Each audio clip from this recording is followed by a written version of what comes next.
What if I told you this car was so fast, so dominant, and so outrageous, NASCAR had to change the rules just to stop it? This isn't just a muscle car. This is the 1970 Plymouth Roadrunner Superbird, the winged outlaw that broke 200 miles per hour, shocked the world, and turned rebellion into a $1 million legend. What's up, everyone? Welcome back to the channel, and if you're new here, make sure you subscribe, because today we're diving into one of the most outrageous, most rebellious, and most valuable muscle cars ever created, the 1970 Plymouth Roadrunner Superbird. This isn't just a car, this is a winged warrior born out of pure NASCAR domination. This is Detroit at its most aggressive, most creative, and most unapologetically bold. And when you see it in person, that impossibly long aerodynamic nose cone, that towering rear wing slicing into the sky, you realize immediately this machine was never built to be subtle. It was built to win. In 1970, Plymouth had one mission: bring Richard Petty back to the brand and conquer NASCAR. To do that, they needed a car that could dominate superspeedways. The standard Roadrunner wasn't enough. So engineers went wild. They stretched the front end nearly 19 inches with a hand-formed aerodynamic nose cone. They sealed the grille. They recessed the headlights behind vacuum-operated covers. And then they bolted on what would become one of the most iconic features in automotive history: a massive, sky-high rear wing mounted directly to the trunk, with supports that pierced through the body and anchored to the frame rails for stability. At 200 miles per hour, this wasn't styling for attention, this was physics. Wind tunnel testing proved the design worked. On the track, the Superbird could break 200 miles per hour, something almost unheard of at the time.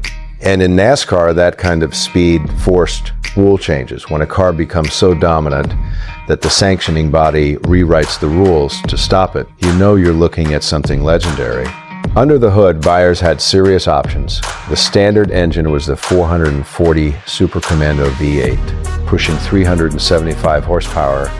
Step up to the 446 barrel with 3 Holley 2-barrel carburetors, and you were looking at 390 horsepower of raw Mopar Fury.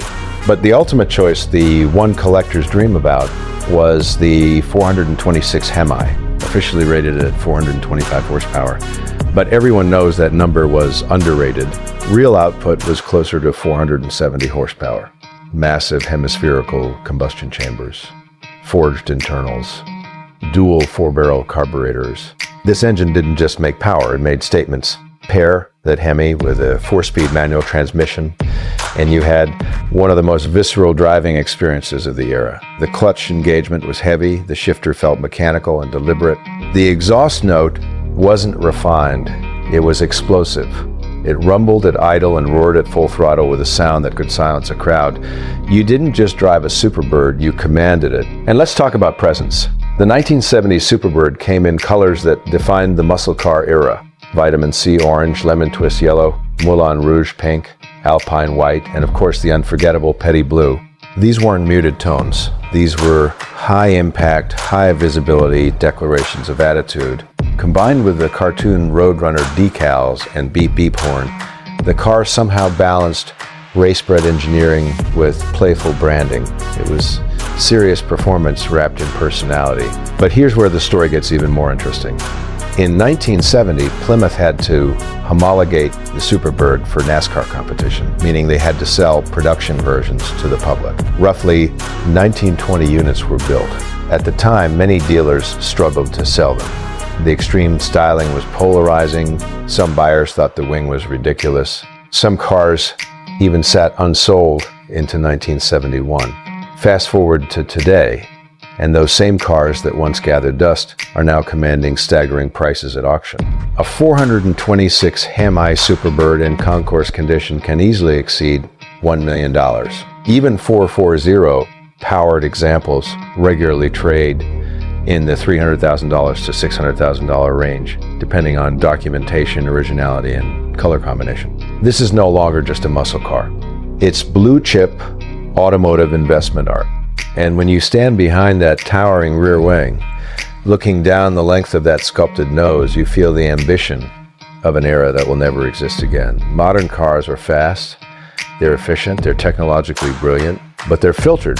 The Superbird came from a time when corporate executives approved projects that made absolutely no sense on paper, except that they would win races and create legends. The interior reminds you of its roots, its classic Mopar simplicity, a driver-focused dash, round gauges, minimal distractions, bench seat or optional bucket seats. It wasn't luxury in the European sense, it was purpose-built American muscle. You grip the wheel, glance at the tachometer, and focus on the road ahead. And imagine this car at full throttle on a long empty highway, the nose cutting through the wind, the wings stabilizing the rear end, the HEMI pulling relentlessly past 5,000 revolutions per minute. There's no traction control, no stability management, just you, raw horsepower, and mechanical connection. The 1970 Plymouth Roadrunner Superbird represents the absolute peak of the era wars between Plymouth and Dodge. It was outrageous, it was controversial, it was unstoppable. And because of that, it became immortal. Today, collectors guard them carefully, museums display them like sculptures, auctions turn them into headline stars. But at its core, the Superbird was built for speed, built for dominance, built for a driver who wasn't afraid of attention. This car isn't just remembered, it's revered. It's the reason kids fell in love with muscle cars.